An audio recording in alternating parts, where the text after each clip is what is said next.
तुलसी माँ को जल देते समय बोलने चाहिए। यह 3 शब्द सभी मनोकामनाएं पूर्ण हो जाती हैं। आज की इस कथा में हम जानेंगे तुलसी माँ के पौधे को जल देते समय क्या बोलना चाहिए। एक बार की बात, भगवान विष्णु आराम कर रहे थे, तभी वे माँ लक्ष्मी आई और माँ लक्ष्मी ने भगवान विष्णु से तुलसी माँ को जल देने का महत्व पूछ लिया था। तब भगवान विष्णु ने उन्हें उसका महत्व सुना दिया था। आगे देवी माँ लक्ष्मी कहती हैं, हे स्वामी, आपने मुझे तुलसी माँ को जल देने का महत्व तो बता दिया है, किंतु अब मेरे मन में यह जानने की जिज्ञासा हो रही है कि तुलसी माँ को जल कैसे देना चाहिए। तुलसी माँ को जल देने की सर्वोत्तम विधि कौन सी है तथा तुलसी माँ को जल देने का मंत्र कौन सा है? कृपया आप मुझे इन सभी प्रश्नों का उत्तर दें। तब भगवान विष्णु देवी माँ लक्ष्मी से कहते हैं, हे देवी, जिस प्रकार से मैंने तुम्हें तुलसी माँ का महत्व सुनाया है, उसी प्रकार से तुलसी माँ को जल देते समय बोले जाने वाले मंत्र का भी बड़ा महत्व है।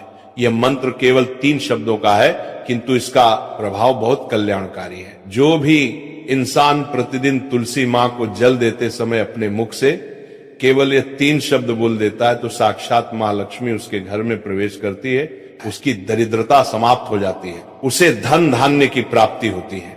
वह मंत्र बताने से पहले मैं आपको तुलसी माँ के इस मंत्र का महत्व सुनाता हूं। इस महत्व को सुन लेने मात्र से ही इंसान के समस्त पाप नष्ट हो जाते, उसे 1000 वर्षों तक तुलसी माँ को जल देने का पुण्य प्राप्त हो जाता है। इसीलिए देवी लक्ष्मी, आप इस कथा को ध्यान से पूरा जरूर सुने। देवी माँ लक्ष्मी कहती है, हे प्रभु, मैं इस कथा को पूरा अवश्य सुनूंगी, आप मुझे तुलसी माँ के मंत्र का महात्म्य सुनाइए। भगवान विष्णु कहते हैं, हे देवी लक्ष्मी, दक्षिण में एक अत्यंत शोभायमान नगरी थी। उस नगरी में रमेश नाम का एक खोटी बुद्धि का ब्राह्मण रहता था। पापियों का तो वह शिरोमणि था। उसका जन्म एक ऐसे ब्राह्मण परिवार में हुआ था जो पाप कर्म करने वाले शास्त्र ज्ञान से शून्य थे। वह जन्म से तो ब्राह्मण था, किंतु कर्म से वह अत्यंत दुराचारी था। वह न पूजा पाठ करता, न ध्यान करता, न जप, न हवन और न ही मेहमानों का सत्कार करता था। उसके द्वार पर आए मेहमानों को बिना दान किए ही क्रूरता पूर्वक भगा देता था। स्त्री लंपट होने के कारण वह सदैव ही पराई स्त्रियों में आसक्त रहता था। उसे मदिरापान करने की भी आदत थी, साथ ही वह मांस खाया करता था। वह दिन में खेत में काम करके पत्ते बेचकर जीविका चलाया करता था और रात में वेश्याओं का सेवन करता था। इस प्रकार से उसे ब्राह्मण ने अनेक वर्षों तक जीवन व्यतीत किया।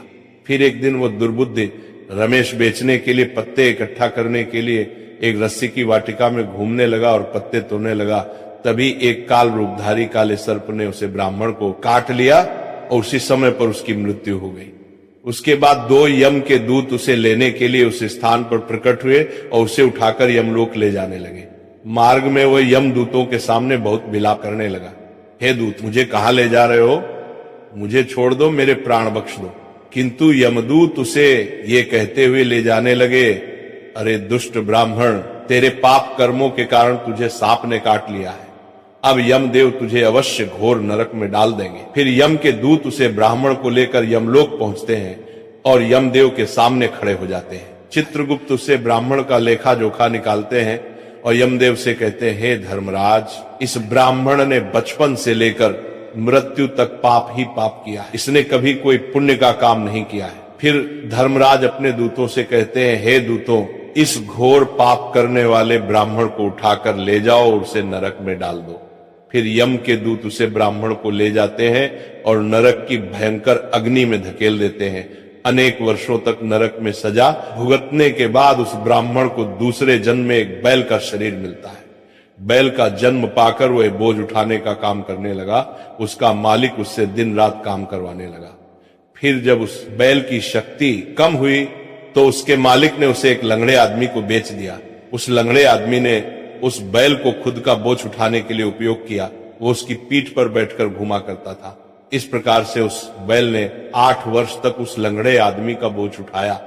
फिर एक दिन वह लंगड़ा आदमी उस बैल की पीठ पर बैठकर किसी ऊंचे पर्वत पर जाने लगता है। उस पर्वत पर बहुत देर तक चढ़ने के कारण वह बैल बहुत थक गया, उसकी शक्ति क्षीण हो गई और कुछ समय बाद वह बैल बहुत जोर से मूर्छित होकर जमीन पर गिर पड़ा और अंतिम सांसें लेने लगा। तभी वहां पर खड़े लोगों को उस बैल पर बड़ी दया आ गई और वे उसके मुख बात कर देखे मूर्छित होकर में पानी डालने लगे। फिर उन लोगों में एक पुण्य आत्मा व्यक्ति था, उसने उस बैल का कल्याण करने के लिए अपना पुण्य उस बैल को दे दिया। उसे देखकर अन्य लोगों ने भी अपना अपना पुण्य याद करके कुछ पुण्य उस बैल को दे दिया ताकि उसे मुक्ति मिल सके। उसी भीड़ में एक वेश्या भी खड़ी हुई थी, सभी लोग अपना पुण्य उस बैल को दे रहे। यह देखकर उस वेश्या ने भी अपना पुण्य उस बैल को दे दिया। कुछ देर बाद उसे बैल की मृत्यु हो जाती है। फिर उस स्थान पर यमदूत आते हैं और उस बैल के शरीर से उस ब्राह्मण की आत्मा को निकालकर यमलोक ले जाते हैं। यमलोक ले जाने पर उसे यमदेव के सामने खड़ा किया जाता है और फिर चित्रगुप्त उसका लेखा जोखा देखते हैं तो वे आश्चर्य में पड़ जाते हैं। उस वेश्या के द्वारा उस बैल को दिया हुआ पुण्य बहुत बड़ा होता है। उस पुण्य के प्रभाव से सभी जन्मों के पाप नष्ट हो जाते हैं। फिर यमदेव उस ब्राह्मण के सभी पाप क्षमा करते हैं और कहते हैं, हे ब्राह्मण, उस वैश्या ने तुझे अपना पुण्य देकर तुझ पर बड़ा उपकार किया है। केवल उसी के पुण्य के कारण तुम्हारे सब जन्मों के पाप नष्ट हो गए हैं और यमदेव उसे फिर से इंसान जन्म प्रदान करते हैं। बार वो पृथ्वी पर आकर एक उत्तम ब्राह्मण कुल में जन्म लेता है। उस महापुण्य के प्रभाव से उसे इस नए जन्म में अपने पूर्व जन्म की बातें याद आने लगती हैं। जब वो ब्राह्मण बड़ा हो जाता है तो उसे याद आता है कि पिछले जन्म में जब वो बैल था तब एक वेश्या ने उसे उसका पुण्य दे दिया था। इसीलिए उसके मन में उस वेश्या के बारे में जानने की इच्छा होती है और उसे महापुण्य के बारे में जानने के लिए उस वेश्या का पता लगाकर उसे ढूंढते हुए उसके नगर में चला जाता है। वह वेश्या बूढ़ी हो चुकी थी। फिर जब उसे वो वेश्या मिल जाती है तो वो उसके सामने जाकर उसे बार बार प्रणाम करता है और उस वेश्या का धन्यवाद करने लगता है। वह वेश्या कहने लगती है, हे ब्राह्मण श्रेष्ठ, आप कौन है और किस कारणवश आप मुझ में वेश्या को धन्यवाद दे रहे हैं? मैंने आपका कौन सा कार्य किया है जो आप मुझे नमस्कार कर रहे हैं? तब वो ब्राह्मण कहता है, हे माँ, मैं वही बैल हूं जिसे तुमने अपना पुण्य दे डाला था। अपने पाप कर्मों के कारण मुझे पिछले जन्म में बैल होना पड़ा था। उस पर्वत पर जब मैं मर रहा था तो तुमने मुझे अपना पुण्य दिया था। तुम्हारे पुण्य के प्रभाव से ही आज मुझे फिर से इंसान जन्म मिला है। तुम्हारे द्वारा दिए गए उस पुण्य के कारण मुझे अपने पूर्व जन्म की सारी बातें याद है। किंतु हे माँ, मैं आज यहाँ पर ये जानने के लिए आया हूँ कि तुमने मुझे उस समय पर अपना कौन सा पुण्य दिया था जिस कारण से मेरे सभी जन्मों के पाप नष्ट हो चुके हैं। मैं उस पुण्य के बारे में जानना चाहता है। तब वेश्या ने कहा, हे ब्राह्मण श्रेष्ठ, मैंने तो अपने जीवन में कोई पुण्य के काम नहीं किए हैं, किंतु मेरे घर में एक तोता है जो पिंजरे में रहकर हमेशा कुछ बोलता रहता है, जिसे सुनकर मेरा अंतकरण पवित्र हो गया है। उसी तोते के द्वारा बोले गए मंत्र का पुण्य मैंने तुम्हें दान में दिया था। फिर वह वैश्य और वह ब्राह्मण उस तोते के पास जाते हैं और उसे पूछने लगते हैं, हे शुक, तुम कौन सा मंत्र बोलते रहते हो जिससे हमारे जीवन का उद्धार हुआ है? ये मंत्र तुम्हें किसने सिखाया और इस मंत्र का क्या अर्थ होता है? तब उस तोते ने अपने पूर्व जन्म का वृतांत सुनाना आरंभ किया। वह तोता कहने लगा, हे ब्राह्मण श्रेष्ठ, पिछले जन्म में मैं एक ब्राह्मण था। मैं अपने ज्ञान के अहंकार में अंधा हो चुका था। मैंने कभी गुरुजनों का आदर नहीं किया, सदैव ही उनका अपमान किया। मुझे अपने ज्ञान पर इतना अधिक घमंड हो गया था कि जिस कारण से मेरा क्रोध बहुत अधिक बढ़ गया और मैं सभी से द्वेष करने लगा, अन्य मनुष्यों को तुच्छ समझने लगा, विद्वानों का भरी सभा में अपमान करने लगा। फिर कालांतर में मेरी मृत्यु हो गई और मुझे यमलोक ले जाया गया। पूज्य जनों और गुरुजनों का अपमान करने के कारण मुझे तोते के कुल में डाल गया और मेरा जन्म एक तोते के रूप में हो गया।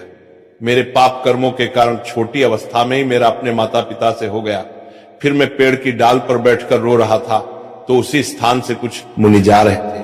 उन्होंने मेरी दयनीय पुकार सुनी और मुझे लेकर अपने आश्रम में चले गए। वहां उस आश्रम पर उन्होंने मुझे एक सुंदर पिंजरे में रखा और मेरा अच्छी तरह से ख्याल रखा। वे मुझे प्रतिदिन भोजन दिया करते थे और पढ़ते थे। उस स्थान पर वे ऋषि मुनि, उनकी स्त्रियां और बालक सभी प्रतिदिन तुलसी के पौधे को जल देते थे और उसके सामने एक मंत्र का जप करते थे। उन्हीं के मुख बार बार उस मंत्र को सुनकर मैंने उसे रट लिया और तभी से मैं उसे पाठ करते थे। मंत्र को जान गया हूं और वही मंत्र मैं दिन रात बोलता हूं। उस मंत्र के प्रभाव से मेरी कभी मृत्यु नहीं हुई और मेरी आयु 100 वर्ष की हो गई और मैं इतने वर्षों तक जीवित रहा। इसी बीच एक रात को एक चोर उस स्थान पर आ गया और उसने मुझे वहां से चुरा लिया और फिर इस वेश्या ने मुझे उस चोर से खरीद लिया। इस वेश्या के घर पर आने के बाद भी मैं उस मंत्र को बोलता रहता था, जिसे सुनकर इस वेश्या का मन भी पवित्र हो गया और वेश्या का काम छोड़कर भगवान विष्णु की भक्ति करने लगी। उसी मंत्र के प्रभाव से मेरे पूर्व जन्मों के सभी पाप नष्ट हो गए और इसी मंत्र के प्रभाव से इस वेश्या का भी अंतःकरण पवित्र हो गया। हे ब्राह्मण देवता, इस मंत्र के पुण्य से आप भी पाप मुक्त हो गए हैं। इस प्रकार से तोते ने उस ब्राह्मण को और उस वेश्या को सारा वृतांत सुना दिया, जिसे सुनकर वह ब्राह्मण और वेश्या दोनों ही अत्यंत प्रसन्न हुए और फिर वे दोनों ही प्रतिदिन तुलसी मां को जल देकर उस मंत्र का जाप करने लगे। फिर वह वेश्या और वह ब्राह्मण तीनों उस मंत्र के प्रभाव से दिव्य विमान में बैठकर विष्णु लोक को चले गए। भगवान विष्णु कहते हैं, हे देवी मां लक्ष्मी, देखा आपने, केवल तुलसी मां के इस मंत्र के प्रभाव से उस तोते के, उस वेश्या के और उस ब्राह्मण के सभी पाप नष्ट हो गए। इसीलिए प्रत्येक इंसान को रोज तुलसी मां को जल देते समय इस एक मंत्र का उच्चारण अवश्य करना चाहिए। हे देवी, वह मंत्र इस प्रकार है, इसे तुम ध्यान से सुनो। ओम वृंदावनी स्वाहा, ओम वृंदावन स्वाहा। भगवान विष्णु कहते हैं कि जो भी स्त्री प्रतिदिन तुलसी मां के समक्ष इस मंत्र का उच्चारण करेगी वह सौभाग्यशाली बनेगी। जो भी पुरुष तुलसी मां के सामने इस मंत्र का उच्चारण करेगा उसे अक्षय धन की प्राप्ति होगी। जिस घर के सामने प्रतिदिन तुलसी मां की पूजा की जाएगी उस घर में साक्षात लक्ष्मी का वास होगा। तुलसी मां का यह मंत्र राज कल्प तरु है, यह समस्त फलों को प्रदान करने वाला है। अतः जो भी तुलसी मां के सामने इस मंत्र का उच्चारण करेगा उसे संपूर्ण सिद्धियां प्राप्त होंगी। स्त्रियों को सदैव ही स्नान करके अपने बाल बांधकर मांग में सिंदूर भरकर प्रतिदिन तुलसी मां को जल देना चाहिए और इस मंत्र का उच्चारण करना चाहिए। रोज तुलसी मां के पौधे की परिक्रमा करनी चाहिए, इससे सभी दोष नष्ट हो जाते हैं। प्रतिदिन शाम के समय तुलसी मां के पास दीपक जलाना चाहिए और तुलसी मां के पास बैठकर भगवान विष्णु की आराधना करनी चाहिए। तुलसी मां के पास दीपक जलाने से इंसान को धन धान्य की प्राप्ति होती है। हजारों अमृत के घड़ों से नहलाने पर भी श्री हरि को उतनी तृप्ति नहीं होती जितनी वे मनुष्यों के द्वारा तुलसी मां का एक पत्ता चढ़ाने से प्राप्त करते हैं। 10,000 गाय के दान से मानव जो फल प्राप्त करता है वही फल तुलसी मां पत्र के दान से पा लेता है। जो मृत्यु के समय अपने मुख में तुलसी मां पत्र का जल पा जाता है वो संपूर्ण पापों से मुक्त होकर भगवान विष्णु के धाम जाता है। भगवान विष्णु कहते पूर्णिमा, अमावस्या, द्वादशी और सूर्य संक्रांति के दिन मध्याह्न काल, रात्रि और अशौच के समय तेल लगाकर बिना स्नान किए अथवा बिना हाथ पैर धोए रात्रि के वस्त्र पहनकर तुलसी मां के पत्र तोड़ता है वह महापाप होता है। श्राद्ध, व्रत, दान, प्रतिष्ठा तथा देव पूजा के लिए तोड़े हुए तुलसी मां पत्र बासी होने पर भी 3 रात्रि तक पवित्र ही रहते हैं। तुलसी मां का एक एक पत्ता न तोड़कर पत्तियों के साथ अग्रभाग को तोड़ना चाहिए। तुलसी मां की मंजरी सब फूलों से बढ़कर मानी जाती है। मंजरी तोड़ते समय उसमें पत्तियों का रहना भी आवश्यक माना गया है। पूज्य भाव से पौधे को हिलाए बिना तुलसी मां के अग्रभाग को तोड़ना चाहिए, इससे पूजा का फल लाख गुना बढ़ जाता है। तुलसी मां के पत्तों को कभी नाखून से नहीं तोड़ना चाहिए, इससे पाप लगता है। रात्रि में तुलसी मां के पौधे को स्पर्श ना करें अथवा उसके पत्ते ना तोड़े, ऐसा करना अशुभ माना गया है। रात्रि में तुलसी मां का पौधा निद्रा अवस्था में होता है, ऐसे में पत्ते तोड़ने पर पाप ही लगता है। गुरुवार के दिन तुलसी मां के पौधे में थोड़ा सा कच्चा दूध अर्पित करें। दूध चढ़ाते समय ओम नमो भगवते वासुदेवाय नमः इस मंत्र का जाप अवश्य करना चाहिए। तुलसी मां के पौधे के पास शालिग्राम रखें और उस पर तिल चढ़ाएं। पूजा में तुलसी मां और शालिग्राम को दूध में भीगी हल्दी का तिलक अवश्य करें। शालिग्राम पर तुलसी मां पत्र रखकर चंदन लगाना चाहिए। अगर कोई महिला मासिक धर्म से है तो वह तुलसी मां की पूजा ना करे। मासिक धर्म के दौरान तुलसी मां को स्पर्श करने से घोर पाप लगता है, इससे स्त्री की दुर्गति होती है। तो भक्तों, इस प्रकार से भगवान विष्णु ने देवी मां लक्ष्मी को तुलसी मां को जल देने के मंत्र का महत्व सुनाया है। राधे राधे। तो यह शिव विष्णु दोनों की कृपा का योग बन जाता है। यही वजह है कि मार्गशीर्ष सोमवार को तुलसी माता की आराधना करना अत्यंत फलदायी माना गया है। पूजा का सही समय और विधि, भक्तजनों मार्गशीर्ष सोमवार के दिन सूर्योदय से पहले उठें, अपने आप को शुद्ध करें, स्नान करें और स्वच्छ वस्त्र धारण करें। फिर तुलसी माता के पास दीपक जलाएं, या दीपक घी का हो तो अति श्रेष्ठ है। तुलसी नमः मंत्र से 11 बार मां तुलसी का स्मरण करें। इसके बाद तुलसी माता की परिक्रमा 11 या 21 बार करें और फिर जल अर्पित करें। फिर भगवान विष्णु या शालिग्राम का ध्यान करें और कहें, हे भगवान, मेरे जीवन में भक्ति, बुद्धि और संपत्ति का प्रकाश भर दो। यह साधना शाम के समय भी दोहराई जा सकती है। विशेषकर सूर्यास्त के बाद दीपदान अवश्य करें। सुखी जीवन के लिए तुलसी की सूखी लकड़ी का उपाय। तुलसी की सूखी लकड़ी अपने साथ रखना शुभ होता है। यदि किसी व्यक्ति को लगता है कि उसके घर में बरकत नहीं रहती, काम बनते बनते रुक जाते हैं, तो वह सूखी तुलसी की लकड़ी को अपने घर के मंदिर में रखे और उसके ऊपर रोड दीपक जलाए। मां लक्ष्मी की ऊर्जा स्वयं वहां प्रकट हो जाती है। यदि कोई नौकरी या व्यवसाय में सफलता चाहता है तो वह तुलसी की लकड़ी को अपने तिजोरी में या दक्षिण दिशा की दीवार में छिपा कर रखे, क्योंकि यह धनवृद्धि का संकल्प माना गया है। स्त्रियों के लिए विशेष उपाय, बहनों के लिए यह दिन अति विशेष है। यदि कोई स्त्री मार्गशीर्ष सोमवार को तुलसी माता के सामने दीपक जलाकर भगवान विष्णु का नाम ले, नमो भगवते वासुदेवाय 11 मंत्रों का जाप करे, तो उसे पति की दीर्घायु, घर में सुख और धन की प्राप्ति होती है। जो कन्याएं सद्गुणी वर की कामना करती हैं, वे तुलसी की सेवा करें। उन्हें भगवान श्री हरि स्वयं सर्वोत्तम जीवन साथी प्रदान करते हैं। पाप से मुक्ति और सदकर्मों का प्रकाश। भक्तों, कहते हैं तुलसी के दर्शन से पाप कट जाते हैं, पूजा से पुण्य बढ़ जाता है। यदि कभी हमसे कर्मों में त्रुटि हो गई हो, मन अशांत हो, जीवन में भटकाव आ गया हो, तो बस मां तुलसी से माफी मांग लो और कह दो, माता अब मुझे भक्ति का मार्ग दिखाओ। जो ये भाव रखता है उसे भगवान स्वयं अपने कर्मों से उठाकर सफलता के शिखर तक पहुंचा देते हैं। भक्ति और धन का संबंध, धन पाने का मार्ग केवल मेहनत नहीं है, भक्ति भी है। भक्ति से मिलने वाला धन सदैव टिकता है। जो भक्ति करते हैं उनका भाग्य अपने आप बदल जाता है। तुलसी माता के आंगन में दिया जलाने वाला कभी अंधकार में नहीं रहता। भक्ति का फूल, तुलसी का आशीर्वाद, प्रेम से कहिए, जय श्री तुलसी माता की।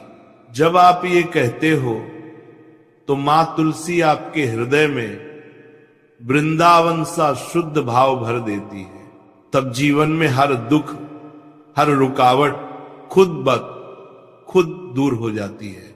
अंत का संदेश भक्ति से बड़े कोई उपाय नहीं। धन चाहो तो भक्ति से मांगो, शांति चाहो तो तुलसी से मांगो, और सफलता चाहो तो भगवान से मांगो, मगर प्रार्थना में स्वार्थ न हो।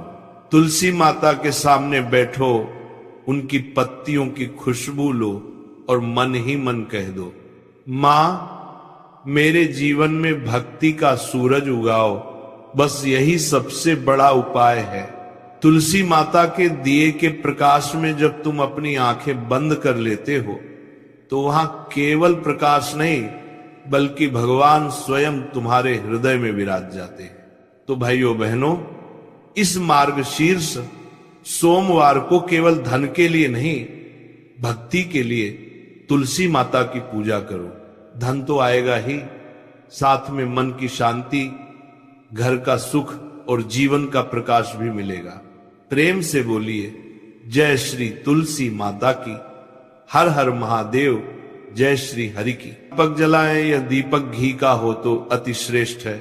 तुलसे नमः मंत्र से 11 बार मां तुलसी का स्मरण करें। इसके बाद तुलसी माता की परिक्रमा 11 या 21 बार करें और फिर जल अर्पित करें। फिर भगवान विष्णु या शालिग्राम का ध्यान करें और कहें, हे भगवान, मेरे जीवन में भक्ति, बुद्धि और संपत्ति का प्रकाश भर दो। यह साधना शाम के समय भी दोहराई जा सकती है। विशेषकर सूर्यास्त के बाद दीपदान अवश्य करें। सुखी जीवन के लिए तुलसी की सूखी लकड़ी का उपाय। तुलसी की सूखी लकड़ी अपने साथ रखना शुभ होता है। यदि किसी व्यक्ति को लगता है कि उसके घर में बरकत नहीं रहती, काम बनते बनते रुक जाते हैं, तो वह सूखी तुलसी की लकड़ी को अपने घर के मंदिर में रखे और उसके ऊपर रोड दीपक जलाए। मां लक्ष्मी की ऊर्जा स्वयं वहां प्रकट हो जाती है। यदि कोई नौकरी या व्यवसाय में सफलता चाहता है तो वह तुलसी की लकड़ी को अपने तिजोरी में या दक्षिण दिशा की दीवार में छिपा कर रखे, क्योंकि यह धनवृद्धि का संकल्प माना गया है। स्त्रियों के लिए विशेष उपाय। बहनों के लिए यह दिन अति विशेष है। यदि कोई स्त्री मार्गशीर्ष सोमवार को तुलसी माता के सामने दीपक जलाकर भगवान विष्णु का नाम ले, नमो भगवते वासुदेवाय 11 मंत्रों का जाप करे, तो उसे पति की दीर्घायु, घर में सुख और धन की प्राप्ति होती है। जो कन्याएं सद्गुणी वर की कामना करती हैं, वे तुलसी की सेवा करें। उन्हें भगवान श्री हरि स्वयं सर्वोत्तम जीवन साथी प्रदान करते हैं। पाप से मुक्ति और सदकर्मों का प्रकाश। भक्तों, कहते हैं तुलसी के दर्शन से पाप कट जाते हैं, पूजा से पुण्य बढ़ जाता है। यदि कभी हमसे कर्मों में त्रुटि हो गई हो, मन अशांत हो, जीवन में भटकाव आ गया हो, तो बस मां तुलसी से माफी मांग लो और कह दो, माता अब मुझे भक्ति का मार्ग दिखाओ। जो ये भाव रखता है उसे भगवान स्वयं अपने कर्मों से उठाकर सफलता के शिखर तक पहुंचा देते हैं। भक्ति और धन का संबंध, धन पाने का मार्ग केवल मेहनत नहीं है, भक्ति भी है। भक्ति से मिलने वाला धन सदैव टिकता है। जो भक्ति करते हैं उनका भाग्य अपने आप बदल जाता है। तुलसी माता के आंगन में दिया जलाने वाला कभी अंधकार में नहीं रहता। भक्ति का फूल, तुलसी का आशीर्वाद। प्रेम से कहिए, जय श्री तुलसी माता की। जब आप ये कहते हो तो मां तुलसी आपके हृदय में वृंदावन सा शुद्ध भाव भर देती है। तब जीवन में हर दुख, हर रुकावट खुद दूर हो जाती है। अंत का संदेश भक्ति से बड़े कोई उपाय नहीं। धन चाहो तो भक्ति से मांगो, शांति चाहो तो तुलसी से मांगो, और सफलता चाहो तो भगवान से मांगो, मगर प्रार्थना में स्वार्थ न हो।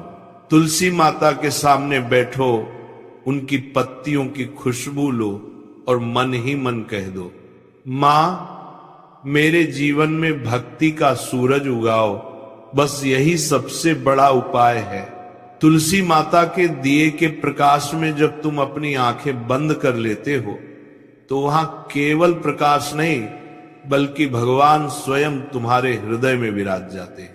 तो भाइयों बहनों, इस मार्गशीर्ष सोमवार को केवल धन के लिए नहीं, भक्ति के लिए तुलसी माता की पूजा करो। धन तो आएगा ही, साथ में मन की शांति, घर का सुख और जीवन का प्रकाश भी मिलेगा।